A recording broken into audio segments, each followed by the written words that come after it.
Ви благодарам, председателе, почитувани пратеници, почитувани представници на медиумите. Прво се заблагодарам што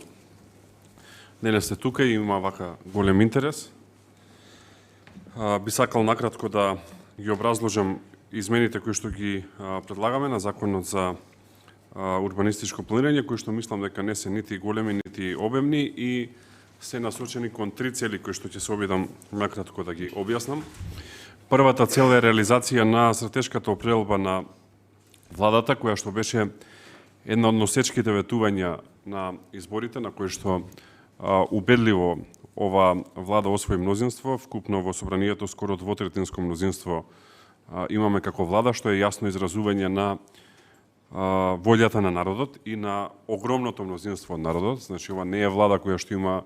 61 или 62 пратеници како што беа претходните влади, туку ова е влада која што во моментов ја поддржуваат скоро 2/3 од пратениците во собранието. И едно од основните ветувања на владата беше дека ќе се зајакне процесот на децентрализација со конечно завршување во овој 4-годишен мандат на сите прашања кои што се поврзани со инфраструктурното уредување на општините. Предпоставам дека целата јавност е свесна дека со исклучок на десетина урбани општини во Македонија, кои што исто така имаат и своји проблеми, остатокот од државата се бори за тоа да добие канализационен систем, водоводен систем, асфалтирани патишта, пристојни училишта, по некоја градинка и така натака. И затоа решивме да ги децентрализираме средствата кои што се однесуваат на капитални расходи и секоја година 33% од капиталните расходи да слегуваат во општините. Ако проценета вредност на капитални расходи во буџетот е некаде околу 750 милиони евра, нашата заложба која што ја реализираме е веќе од следната година по 250 милиони евра да се спуштаат во општините со цел после 4 години веќе да не зборуваме за тоа дека има неасфалтирана улица, дека има место кое што нема канализационен или водоводен систем, дека има село или населба кое што останало без училиште, без градинка, без амбуланта, без болница.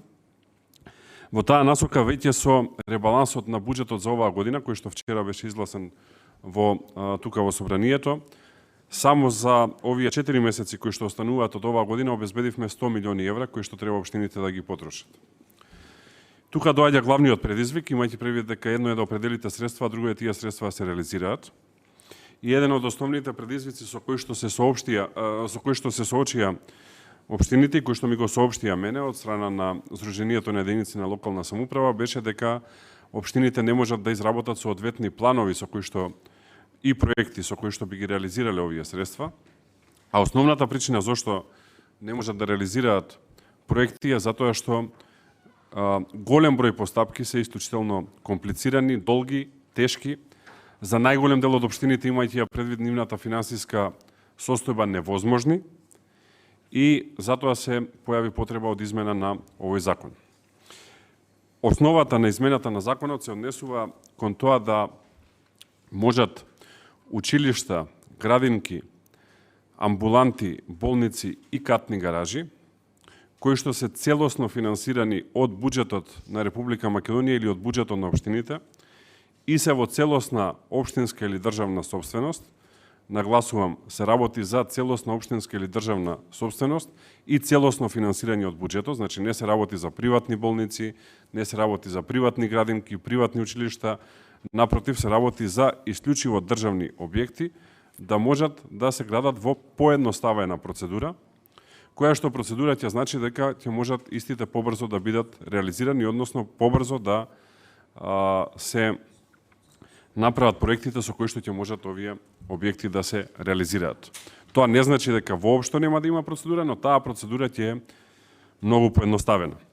Така што ова е основата на законот и да бидам искрен, јас и не очекував некоја поголема реакција за законот, имајќи предвид дека се работи за една благородна идеја. Законов помина пред 3 недели на влада. До четвртокот немаше никаква реакција, четвртокот видов прва реакција и веднаш побарав од председателот на комисијата и да му се заблагодарам, ги гледам тука присутни, да ги покани на оваа комисија од коалицијата одва да го кажат и нивниот став, затоа што јас сум отворен секогаш за дискусија. Оваа дискусија можевме да ја направиме и во просториите на Министерството во изминативе 3 недели, но немаше таква иницијатива, директно се отиде во јавност и еве спремен сум да слушам. И мислам дека е прв пат во историјата на собранието да во ваква една процедура се поканат представници на Сдруженија на граѓани, кога не се работи за јавна дебата или кога не се работи за носење на закон по редовна постапка, туку вака по скратена постапка, да бидат присутни и да го искажат своето мислење. И благодарам председателе што ја прифативте мојата иницијатива. Навистина би сакал да го слушнеме и нивното размислување и секако да го вградиме она што ќе процениме дека е корисно. Пред да преминам на другите два дела, само сакам да кажам дека мое скромно мислење е дека законот за урбанистичко планирање е потребно да претрпи сериозни измени во следниот период, затоа што не е прилагоден на условите и на времето.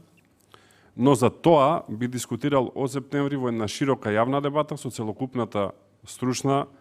јавност, со сите заинтересирани, со сите општини, со представниците на граѓанскиот сектор, и тоа би бил еден процес кој што секако би бил долг и процес кој што може да резултира со носење на нов закон, доколку најдеме консензус, или може да не резултира со носење на нов закон.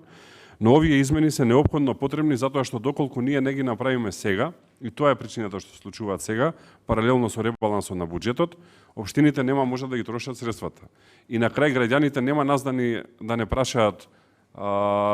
и нема ни речат еј добро не го сменивте законот, не добивме ново училиште или нова амбуланта, туку ќе речат тоа што го ветувате не го реализирате, а на крајот на денот ние сме политичари кои што излегуваат на избори и добиваат глас од граѓаните. И кој не бил на избори и кој не тропнал на десетици илјади врати од врата на секој избори и кој не стиснал десетина илјади раце во секоја изборна кампања, да ги видите маките на луѓето, не знае како тоа изгледа и затоа тоа што го ветуваме мора да го реализираме.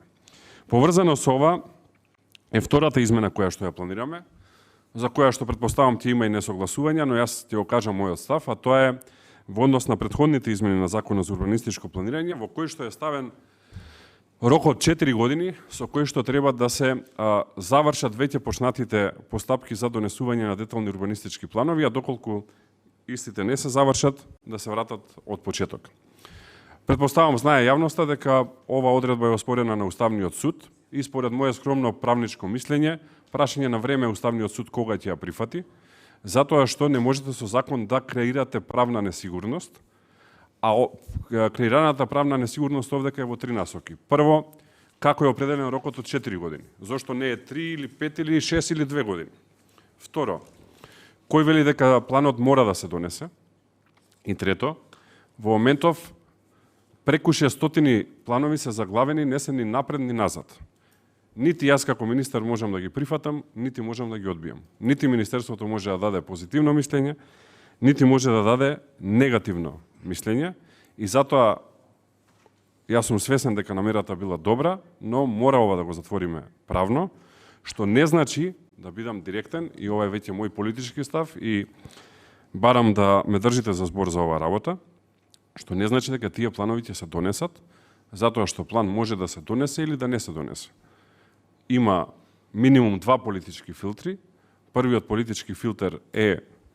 мојот филтер, тоа е Министерството кое што го водам, а второ се советите во кои што ВМРО-ДПМН и коалицијата има мнозинство во најголем дел од општините. И ова не значи дека тие 600 планови ќе бидат донесени, напротив, мислам дека најголем дел од нив нема да бидат донесени, но ние мора оваа работа да ја затвориме. И третата работа, заради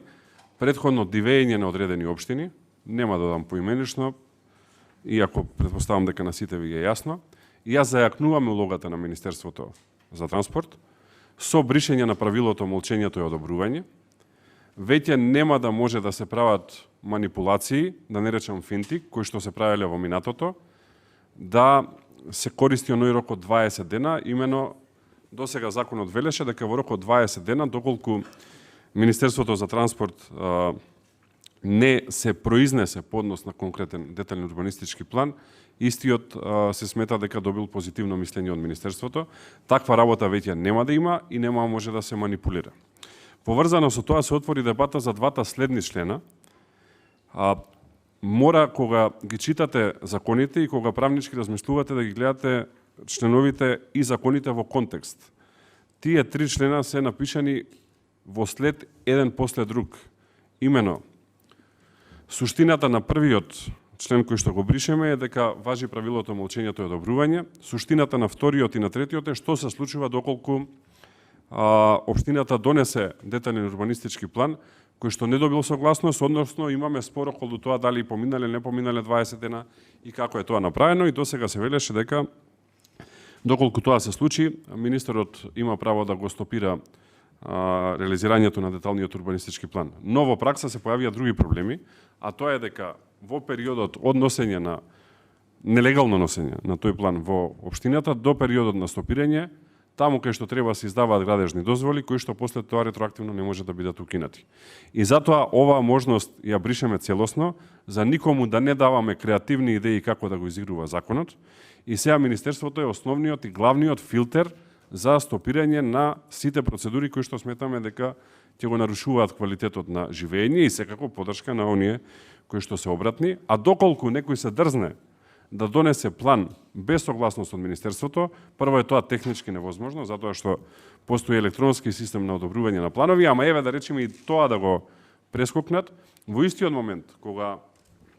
најсликовито ќе се обидам да го објаснам, во истиот момент кога ќе се случува седницата на Советот, надвор ќе се чека неколку инспектори од Министерството за внатрешни работи, затоа што тоа е класична злоупотреба на службена положба и овластување, која што е дефинирана со нашиот кривичен законник, дури и со вакви скратени рокови, и тоа кривично дело во моментот на реализација ќе биде казнето, затоа што ќе бидат практично фатени советниците и градоначалникот во моментот на сторување на кривично дело и ќе се бидат уапсени, и нема што ние да им даваме креативни можности да се донесел законот, па да сме го ние се извинувам дупот, па ние да сме го блокирале, ја оспорувале и така натака. Во моментот на носење ќе се бидат уапсени согласно на кривичниот законник, ова го кажувам јавно, отворено, така што претпоставам дека ниеден советник и градоначалник нема да собере храброст за ваква работа. Ова се трите клучни измени во законот. Правиме уште неколку технички усогласувања. Прво во однос на објектите кои што се во делот на безбедноста и на одбраната, понатака во делот на определување на планер за изработка на детален урбанистички план ги применуваме одредбите од Законот за јавни набавки, за веќе да не ни се случува планери за 1 евро да добиваат јавни набавки за изработка на план и после додат по инвеститори да ги оценуваат како да изгледа тој план. Понатака го решаваме делот со урбанистичка согласност, имајќи предвид дека во пракса се јавија огромни проблеми, и пак да се вратам на основата на законот, дури и да го донесеме законот за можат во улесната процедура да се градат училишта, градинки, амбуланти, болници и катни гаражи, доколку ова не го направиме, повторно ќе имаме проблем. И на крај последната работа што сакам да искоментирам, не гледам како е возможно катни гаражи да се проблем да се градат во услови кога во пола Македонија тротоарите се окупирани со возила, затоа што немаат кај да паркираат, и дете не можете со количка да прошетате од точка А до точка Б од паркирани возила по тротоари. Некој ќе рече полиција треба да казни, ама полицијата не може да ја казни цела држава во услови кога нема основни услови за решавање на сообраќајниот хаос, и начин за решавање на сообраќајен хаос е да ги ослободиме улиците и тротоарите, ама за да ги ослободиме улиците и тротоарите треба да овозможиме место каде што ќе можат граѓаните да паркираат, и имаме бројни такви проблеми во бројни општини во Македонија, каде што нема по ниедна катна гаража, затоа што плановите се носат по десетина години, не можат да се реализираат и имаме окупирани јавни површини, и затоа ова мора да го затвориме. За крај, јас сум целосно убеден дека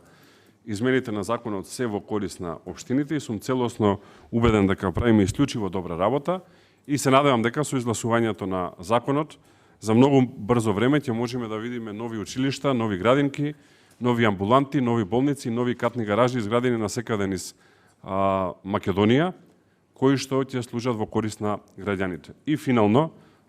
дел знаат, дел не знаат, би сакал да кажам сите овие работи, за да не земам реплики после тоа. Во деновите кога бев пратеник, сега ми е драго што се гледаме од другава страна, јас бев носечки иницијатор на носење на законот за заштита на старото градско јадро на градот Охрид. Има тука пратеници од Охрид знаат. Тоаш бе физички нападнат од урбаната мафија на која што тоа не ја одговараше. И мислам дека сум последниот кој што може да биде обвинет за било што поврзано со урбанистички хаос, урбана мафија и така натака. Затоа што тоа сум го покажал на дела во годините наназад, а не на зборови, да не зборувам за годините во опозиција, кога бев можеби единствениот во моменти на целосно помрачување на јавноста, кој што зборуваше за криминал, манипулации и така натака. Така што мислам дека коментарите кои што ги слушнавме во изминатите денови во најмала рака се непристојни. Треба прво да се информира јавноста за кого се зборува, па после тоа да се даваат такви коментари. И еве да давам уште една понуда. Мое мислење, можеби некој нема да се сложи, дека во две урбани скопски општини, Центар и Карпош, се случуваше и се случува урбан хаос и стојам на располагање да донесеме специјални закони за овие две општини, на исти начин како што направивме за градот Охрид, и да ставиме јасни критериуми по кои што ќе се развиваат и да ставиме забрана за градење, да речеме, во следните 20 години, ама не тоа да е лабилен мораториум како што го направи општина Центар, па имаше мораториум за сегде, освен за улица Козара и за Дајмонд. Не гледам нека некој вака реагира во јавност што 4 кули по 20 и кусур спрата се кренеа од страна на Лимак, ама гледам дека се реагира за многу други работи. Можеме да нагаѓаме зошто е тоа така. Така што стојам на располагање за овие две општини да донесеме специјални закони, со кои што закони ќе го ограничиме развојот таму, но не може заради две општини во кои што се случувал хаос во изминатиот период, ние да ја казнуваме цела држава. Затоа што остатокот од државата мора да се развива, ни се исели народот и не смееме да продолжиме да функционираме на тој начин. Тоа е тоа, председателе, благодарам, отворен сум за сите прашања и коментари.